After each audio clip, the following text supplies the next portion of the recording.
नमस्कार, कंज्यूमर अड्डा में आपका स्वागत है। आपके साथ मैं हूं विपिन भट्ट और आज का टॉपिक है मेरा बजट मेरा मोबाइल। जी हां, अब मोबाइल के बिना काम कहां चलता है जनाब, और ये बात मोबाइल बनाने वाली कंपनियां भी बहुत अच्छी तरह से जानती हैं। तो लॉकडाउन खुलते ही, थोड़ी चीजें नॉर्मल होते ही देश में नए नए मोबाइल्स की लाइन लग गई है। चाहे बजट रेंज में हो, चाहे मिडिल और प्रीमियम रेंज के, हर तरफ ढेरों ऑप्शन आ गए, लेकिन ज्यादा ऑप्शंस यानी ज्यादा कंफ्यूजन। ऐसे में आपके बजट में कौन सा है परफेक्ट फोन, कौन सा है फुल पैसा वसूल फोन, ये आज हम आपको बताने जा रहे हैं। जिसमें हमारे साथ हमारे दो खास मेहमान जुड़ रहे हैं, द मोबाइल इंडियन के एडिटर और टेक एक्सपर्ट संदीप बुत्की साहब और हमारे young tech expert Vihaan Gulati. आप दोनों का बहुत बहुत स्वागत है। तो आइए शुरुआत करते हैं इस चर्चा की। विहान और संदीप दोनों हमारे साथ हैं, पर पहला सवाल विहान आपसे ही। देखिए, इस शो का आइडिया आया कहां से? वैसे तो नए नए लॉन्चेस आ ही रहे हैं, लेकिन खबर आई कि सैमसंग जो है वो एक बार फिर इंडिया का नंबर 1 मोबाइल ब्रांड बन गया है और उसने एमआई को पीछे धकेल दिया है। देखिए, 2-3 फैक्टर काम कर रहे हैं। सैमसंग ने लॉन्चेस तो बहुत किए, लेकिन थोड़ा बहुत ना अभी जो चाइना वाले फोन या चाइना के माल के लिए जो थोड़ा सा सब कुछ चला देश के अंदर, मुझे लग रहा है उसका भी इंपैक्ट आया है। तो चाइनीज फोन थोड़े पीछे चले गए हैं, क्या कहते हैं आप? वेल, ये तो बात सही है कि इंडिया बहुत प्राइस और वेरी सेंसिटिव मार्केट है एंड बहुत इमोशनल मार्केट है। जैसे ही अनाउंसमेंट प्रमोट हुआ vocal for local and Modi ji ने प्रमोट करे हैं, क्या कहते हैं, बैन करे चाइनीज ब्रांड और बोला है कि अपने जो होम बेस जो इन्वेस्ट कर रहे हैं उनको प्रमोट करने के लिए, तो उसमें मैंने को देखा है कि सैमसंग, मुझे था वो कोरियन ब्रांड है और उन्हें बहुत ज्यादा टाइम हो गया है इंडिया में एस्टैब्लिश हुए हुए एंड वो अपने एवरी टाइम प्रोडक्ट बहुत अच्छे निकाले, अलग अलग प्राइस रेंज, अलग अलग टारगेट ऑडियंस। और जो चाइनीज ब्रांड आए हैं जैसे MI, OnePlus और भी Realme जितने आए हैं, सबकी अलग अलग अपनी प्राइस रेंज है और अपनी उन्होंने टारगेट सेगमेंट ऑडियंस बनाए हैं। उस वे में सैमसंग ने अपना प्राइस बहुत अच्छा रखा है, मार्केटिंग अच्छी रखी है और हर एक उन सबको टैप इन करके अपने नए नए प्रोडक्ट लॉन्च करा है with latest hardware and pricing. बिल्कुल। संदीप से भी एक राय ले लेते हैं। संदीप जी, मैंने कहा कि शो का आइडिया कुछ इस तरीके से आया कि रिपोर्ट में पढ़ा कि भाई सैमसंग नंबर 1 हो गए फिर से हिंदुस्तान के अंदर, चाइनीज ब्रांड पीछे चले गए हैं बावजूद नए लॉन्चेस। आप क्या कहेंगे? थोड़ा उसमें चाइना वाला फैक्टर भी काम किया? बिल्कुल चाइना वाला फैक्टर काम किया है इसमें, लेकिन ऐसे नहीं कि चाइनीज बैन जो हो रहा था उसके ऊपर या जो एंटी चाइना सेंटीमेंट से उससे इतना ज्यादा नहीं आया। लेकिन दूसरा एक इसका पहलू वो ये है कि अगर आप देखेंगे कि पिछले 4 महीने से हो क्या रहा था कि कोई भी स्मार्टफोन वेंडर जो था अपने फोन्स लॉन्च नहीं कर पा रहा था क्योंकि कंपोनेंट्स की शॉर्टेज हो रही थी।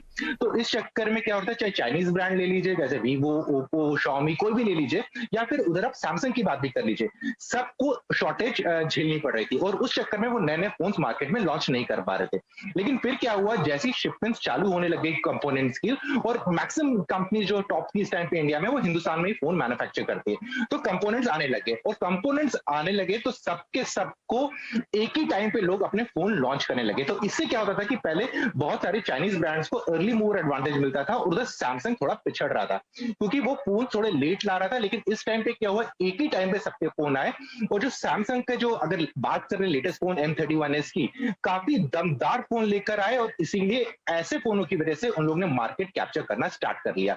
और जी हाँ, नेगेटिव सेंटिमेंट्स भी थे। तो उसमें क्या हुआ कि जब लोग कंज्यूमर से मार्केट में जाके फोन ले रहे थे, वो बोलते थे अच्छा ये बताओ यार नॉन चाइनीज ब्रांड कौन सा है, तो ले दे के दिमाग में आते थे 2 ब्रांड्स। एक आता था आपके पास सैमसंग और दूसरा आता था नोकिया। हिंदुस्तानी ब्रांड के बारे में पूछते थे लेकिन उनके पास कोई भी डिसेंट ऑफरिंग इस टाइम पे नहीं है। नोकिया इस टाइम ऑलरेडी पिछड़ रहा है, उनके काफी टाइम से कोई फोन लॉन्चेस नहीं हुए, तो ले दे के बचा सैमसंग। और सैमसंग की क्रेडिबिलिटी है मार्केट में अच्छी क्योंकि वो एक स्मार्टफोन ब्रांड ऐसा है जो 8,000 में भी आपको फोन दे देगा और 1 लाख में भी दे देगा। तो लोगों को मालूम है यार ठीक है ये रिलायबल ब्रांड है। और खासकर जब से सैमसंग ने अपना UI चेंज किया, One UI लेकर आए हैं, उनका जो इंटरेक्शन है, जो एक्सपीरियंस है फोन पे, वो काफी ज्यादा सुधर गया है। तो ये सब चीजें मिलीजुली कर सैमसंग को मदद की है मार्केट में नंबर 1 पोजीशन पे आने में। जबकि मैं ये कहूंगा 3 रिपोर्ट्स आई हैं, तीनों रिपोर्ट्स ने अलग अलग आंकड़ा है कि सैमसंग कहीं पर 1 है, कहीं पर 2 है, लेकिन ओवरऑल सैमसंग के लिए काफी अच्छा रहा है ये पिछला क्वार्टर। सर। चलिए, तो लेकिन जो आपने एक पॉइंटेड बात कही कि इस दौरान एक साथ इतने सारे मोबाइल बाजार में आ गए कि अब इतने सारे ऑप्शंस मिल गए हैं तो कंफ्यूजन होना है, तो आज हम दर्शकों को यही बताएंगे कि आपके लिए आपके बजट में बेस्ट क्या होने वाला है। लाइन लग गई बहुत सारे फोन्स की। तो देखिए संदीप जी और विहान जी, हमने दो कैटेगरीज आज चूज की है। एक तो हम बिल्कुल बजट कैटेगरी की बात करेंगे जहां 20 से 30 हजार रुपए के बीच में एक बढ़िया फोन लोगों को दिलवा दें। दूसरा थोड़ा मिडिल और प्रीमियम कैटेगरी जहां 60,000 से 80,000 के बीच की हम बात कर लेंगे। तो पहले जो आपने अभी एक नाम लिया सैमसंग M31s, वो उसको मॉन्स्टर तो कह ही रहे हैं, बहुत ऐड भी किया सैमसंग ने, इसके पीछे अच्छी खासी मार्केटिंग की। दूसरा OnePlus Nord, वो भी पीछे नहीं रहे, जबरदस्त मार्केटिंग, बहुत सारी मार्केटिंग, दुनिया जमाने के कंपटीशन, गिव अवेज, जाने क्या क्या कर दिया।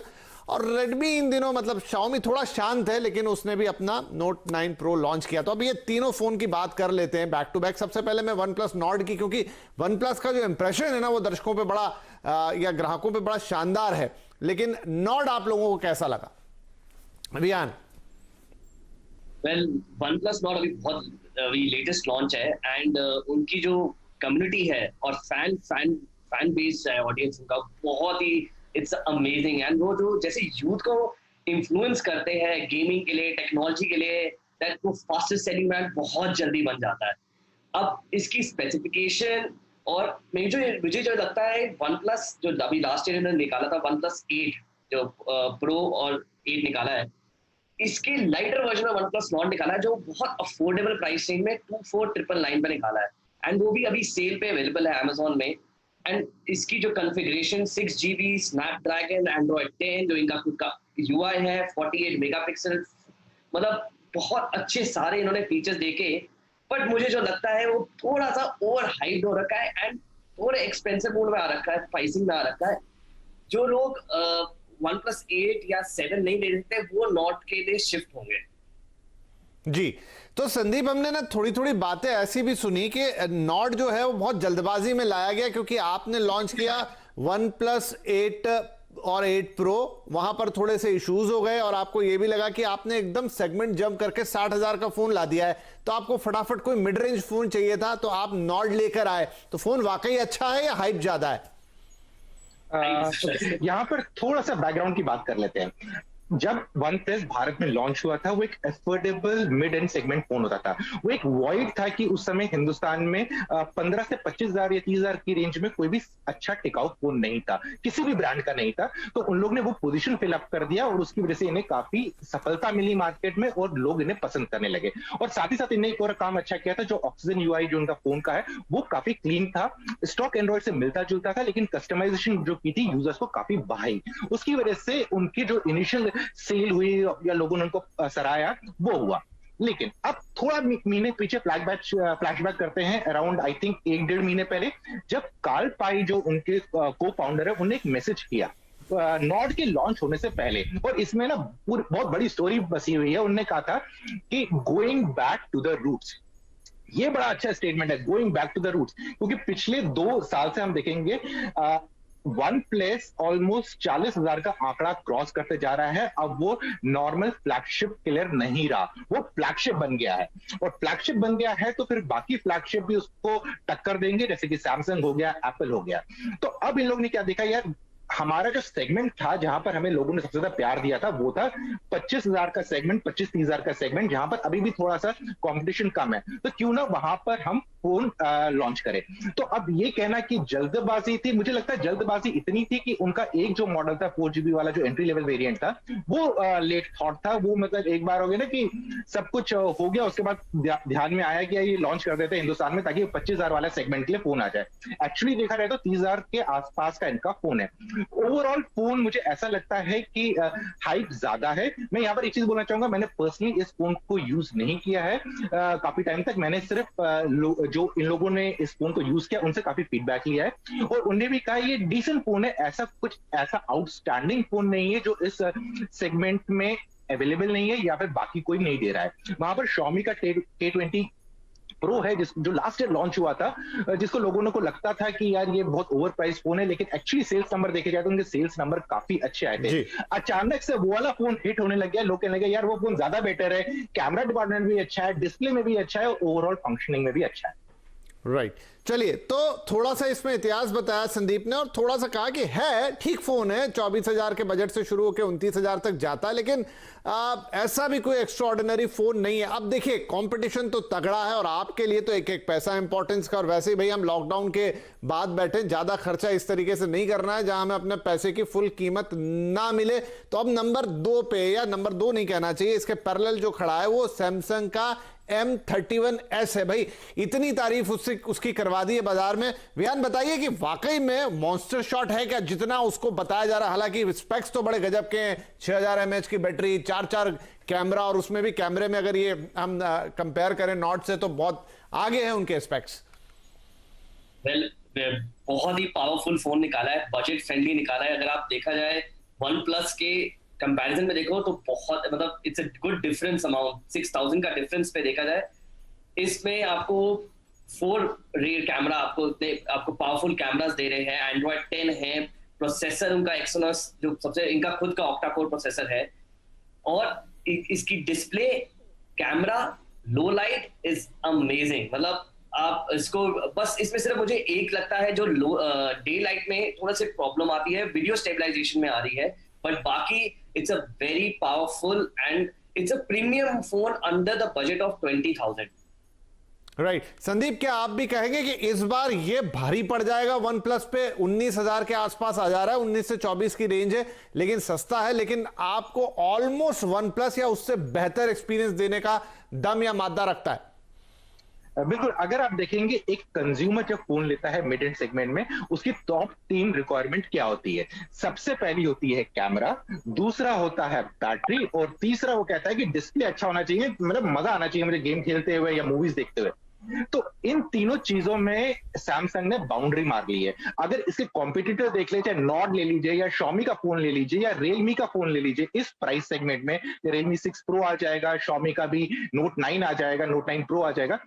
तीनों के कंपैरिजन में सबसे ज्यादा दमदार बैटरी है 6000 मिली एम्पियर की, और इससे यानी कि आराम से आप 1.5 दिन तो हैवी यूसेज में ही फोन निकाल लेंगे। अब बात कर लेते हैं कैमरा डिपार्टमेंट की।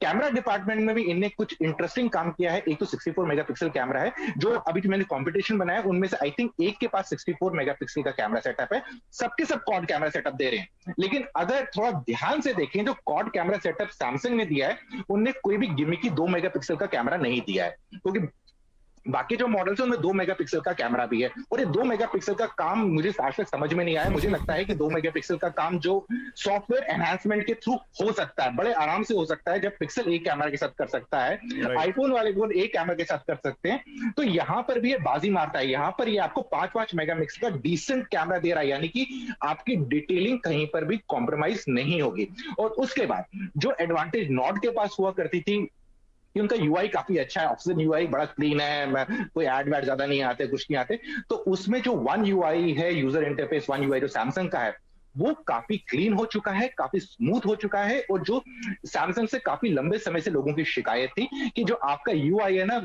थोड़े टाइम के बाद पक जाता है, हमें थका देता है, काम करते करते हम मारते रहेंगे टक टक टक टक और फोन रिस्पॉन्ड नहीं करेगा, वो सब चीजें इन लोगों ने कमी पूरी कर दी। और दूसरी इंपॉर्टेंट बात, डिस्प्ले में सैमसंग काफी मजबूत रहा है। वो दूसरी बात है कि जो एंट्री लेवल वाला सेगमेंट है 12,000 13,000, वहां पर उसका थोड़ा सा हाथ ढीला पड़ता हुआ नजर आता है, लेकिन जैसे ही फोन 15,000 को क्रॉस करने लगता है, फोन में अजीब से एक नई जान डाल देते हैं वो लोग, और स्टार्ट करते हैं डिस्प्ले से। यहां पर भी वही हो रहा है, एमुलेट डिस्प्ले दे रहे हैं, और सबको मालूम है कि इस टाइम पे डिस्प्ले, सबसे अच्छे डिस्प्ले जो प्रोवाइड करता है उनमें से सैमसंग टॉप की लिस्ट में आता है, और उनका डिस्प्ले तो बाकी कंपनीज भी यूज करती है जी।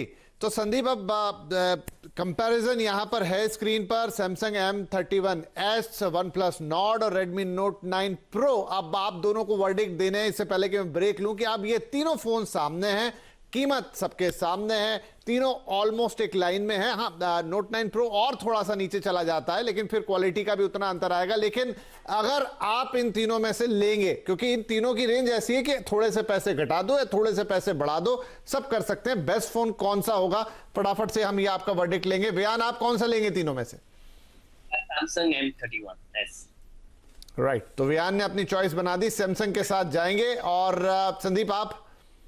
बिल्कुल M31s काफी क्लियर मार्जिन से बाकी कॉम्पिटिटर से काफी आगे है। तो लो भैया, यहां पर जो है कोरिया वाले जीत गए, चाइना वाले हार गए। वन प्लस नॉट जिसका धमाका बहुत ज्यादा था और MI Note 9 Pro, ये दोनों चाइनीज कंपनी रह गई पीछे। सैमसंग M31s पे दोनों ही हमारे एक्सपर्ट ने बोला है, उनकी मोहर लगी है, पैसा वसूल फोन सबसे बढ़िया। चलिए इसी के साथ एक ब्रेक के बाद सेगमेंट को थोड़ा आगे लेकर जाएंगे, थोड़ा प्रीमियम की तरफ जाएंगे। वहां मुकाबले में अमेरिका भी उतरेगा क्योंकि एप्पल आ जाएगा। देखते हैं वहां किसका दांव चलता है, चाइना, कोरिया या अमेरिका। छोटा सा ब्रेक।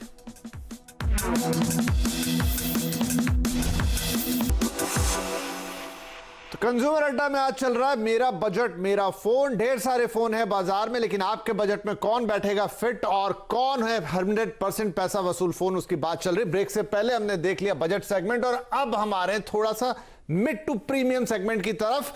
और इसमें संदीप और वियान हमारे जो 3 कंटेस्टेंट है वो हैं सैमसंग का गैलेक्सी नोट 20। हालांकि आज नोट 20 अल्ट्रा भी आ गया, लेकिन हम नोट 20 की बात यहां कर रहे हैं। OnePlus 8 Pro और iPhone 11। iPhone 11 काफी लंबे समय से बाजार में है। OnePlus Note 8 Pro को हम देख रहे हैं 1-2 महीने से, और Note 20 के दीदार हमें हाल ही में हुए हैं। तो राइट, सबसे पहले बात कर लेते हैं क्योंकि OnePlus काफी ज्यादा लोगों के दिमाग पे चढ़ा रहता है। तो संदीप क्विकली, क्योंकि इस बार हमारे पास समय थोड़ा कम है, OnePlus 8 Pro जितनी उम्मीदें थी, जिस प्राइस पर आया, और जो मैं रिव्यूज पढ़ता हूं, देखता हूं, सुनता हूं, लोग थोड़े निराश हैं। बिल्कुल। वन प्लस जिस प्राइस पे लॉन्च किया मार्केट में, वो बहुत ही ज्यादा है, क्योंकि जो एक रेपुटेशन बिल्डअप की थी वन प्लस ने प्राइस एकदम दमदार रखने की, कंट्रोल रखने की, उससे परे हट गया है। और जिस सेगमेंट में वो घुस रहा है, वहां पर लोग यूजुअली सैमसंग या एप्पल की ओर रुख करेंगे, और इसका खामियाजा भुगतना पड़ रहा है वन प्लस को। और मोस्ट प्रॉब्ली सबसे ज्यादा फायदा इसको, अगर एप्पल लवर है वो एप्पल की तरफ जाएगा, और अगर एंड्रॉइड लवर है सैमसंग की तरफ जाने वाला है। राइट वियान, ये तो एक बात हो गई कि प्रेफरेंस आपका कहां चला जाएगा, लेकिन जिन्होंने खरीदा भी है, मैं बहुत सारे इश्यूज सुन रहा हूं। स्क्रीन को लेकर इशू है, कुछ ग्रीन टिंट की बात कर रहे हैं, कुछ ब्लैक बार की बात कर रहे हैं। मतलब रिव्यूज पढ़े तो हर दूसरे रिव्यू में लोगों को निराशा ज्यादा हुई है कि 60,000 खर्च भी किए लेकिन मजा नहीं आया। वैसे OnePlus 8 Pro बहुत पावरफुल और बहुत अच्छा फोन है। फाइनली इन्होंने कुछ अपग्रेड्स, इन्होंने बहुत मेजर अपग्रेड्स करे OnePlus 7 और 7T से।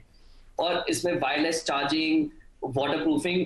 बात रही आपकी डिस्प्ले की, डिस्प्ले में इन्होंने QHD प्लस इसमें डिस्प्ले यूज किया हुआ है, 6.78 इंच का है, जो आई थिंक और कोई फोन में भी है नहीं। मतलब इन मामले में, चाहे वो सैमसंग हो, चाहे वो iPhone 11 हो। iPhone 11 में LCD यूज होता है, बट ये OnePlus 8 Pro में जो लोग, और इसमें हीटिंग इशू भी आया डिस्प्ले पे। ये प्राइसिंग रेंज प्लस जो मुझे जो लगता है, जो प्रोसेसर और डिस्प्ले की जो सिंक्रोनाइजेशन है, वो मुझे लगता है कि वहां पे प्रॉब्लम आया है OnePlus 8 Pro के लिए। और तब इसी चक्कर में जो प्राइस इन्होंने 54,999 टच करा है, वो लोगों को चुभा है कहीं ना कहीं। और जबकि जब लॉन्च होता है, जब वो फोन कभी जब एंट्री करी है 30,000 35,000 में, वो परफेक्ट डिस्प्ले देते आ रहे हैं। नहीं तो देखिए 54 भी क्यों, 59,999 मैं तो हाईएस्ट स्पेक्स ही लेने जाऊंगा। लेकिन 60,000 में फिर अगर ऐसे दिक्कत है, या आपको ये भी कहने को मिल जाए यार डिस्प्ले में इशू है, तो आपका दिमाग तो यूं ही खराब हो जाता है। खैर एनीवेज, सैमसंग नोट 20 विपिन यहाँ पर एक पॉइंट ऐड करना चाहूंगा कि जो वन प्लस है, उनने क्या करते हैं कि वो लोग कहते हैं कि हम साल में एक ही फोन लॉन्च करेंगे। और जब वो साल में कहते हैं कि एक ही फोन लॉन्च करेंगे, और उसके बाद उस फोन में भी काफी ज्यादा इश्यूज आने लगे। आपने तो खाली डिस्प्ले की बात की, तो उन्होंने क्लैरिफिकेशन भी दिया, वो वो कुछ टेक्निकल रिकमेंडेशन दी थी, लेकिन वो लोगों को समझ में नहीं आई। उसके अलावा कैमरा में भी इशू है, और अमूमन देखा गया है कि वन प्लस के जितने भी कैमरा होते हैं, वो लॉन्च होते अच्छे काम नहीं करते हैं। उनको आप 4-5 महीने यूज कर लीजिए, फिर जाके स्टेबलाइज होते हैं, इतने ज्यादा बग्स होते हैं। तो इसके लिए उन लोगों ने अपने फोन की इतनी ज्यादा तारीफ कर दी कि जो लोगों की एक्सपेक्टेशन बढ़ गई, और उसमें एक्चुअली वो बहुत सारे एरियाज में खरे नहीं उतरे हैं। और बस हमें इंतजार करना पड़ेगा मार्केट नंबर्स का, जब वो आएगा तो मुझे लगता है कि OnePlus 8 बहुत डिसअपॉइंट किया होगा अपनी प्राइसिंग की वजह से तो डेफिनेटली, लेकिन परफॉर्मेंस के जो इश्यूज लोगों ने हाईलाइट किए हैं, वो भी नजरअंदाज नहीं कर सकते। बिल्कुल बिल्कुल। और अगर मुझे अच्छा कैमरा चाहिए, जो इस रेंज में सबको चाहिए ही होता है, तो फिर मैं आईफोन पे क्यों ना चला जाऊं, उतनी लगभग थोड़े पैसे और डाल के एकदम वर्ल्ड क्लास कैमरा मुझे मिल जाएगा। बिल्कुल सही। तो हम फटाफट बात कर लेते हैं गैलेक्सी नोट 20 की। संदीप, आज तो अल्ट्रा देखा, लेकिन अब सैमसंग इस सेगमेंट में भी धमाल तो मचा रहा है, एक से एक शानदार स्पेक्स, बढ़िया कैमरा, बढ़िया स्क्रीन। कैसा लगा आपको ये फोन? मुझे फोन काफी अच्छा लग रहा है, और खासकर सबसे जो मुझे इंटरेस्टिंग चीज लग रही है, वो कहते हैं ना कि अगर आप कुछ करना है तो आप उसे शिद्दत से करिए और लगातार करते रहिए। तो वो सैमसंग करे जा रहा है। जब से उसने नोट सीरीज लॉन्च की है, उसने नोट सीरीज का दामन कभी नहीं छोड़ा है, हर साल अपना नोट ला रहा है। इसके पीछे बहुत सारे ब्रांडों ने भी नोट सीरीज में हाथ आजमाए थे, लेकिन किसी ने कंटिन्यू नहीं किया। और इस बार उन्हें काफी ज्यादा इंप्रूवमेंट्स कर दी अपने एस पेन में, और खासकर कैमरा में भी इंप्रूवमेंट की, जिसके बारे में ज्यादा बोल नहीं रहे हैं वो लोग, वो ज्यादा बोल रहे हैं अल्ट्रा के कैमरा के बारे में। लेकिन नोट 27 में भी काफी सॉफ्टवेयर अपडेट्स किए, और एस पेन जो है मुझे खासकर काफी इंटरेस्टिंग लग रहा है।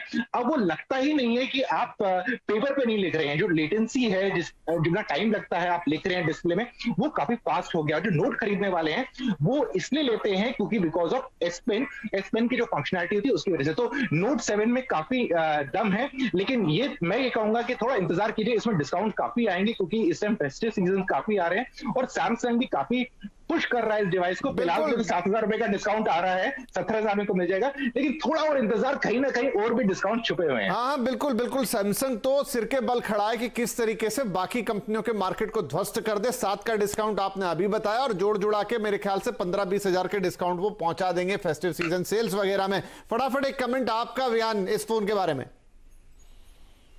इसमें कैमरा परफॉर्मेंस बहुत अच्छी है, और एक चीज है जो यूआई इन्होंने चेंजेस नहीं करे हैं, जो आई थिंक उनको अपग्रेड करना चाहिए सैमसंग को। यूआई चेंजेस में भी है, but camera is the winner of all.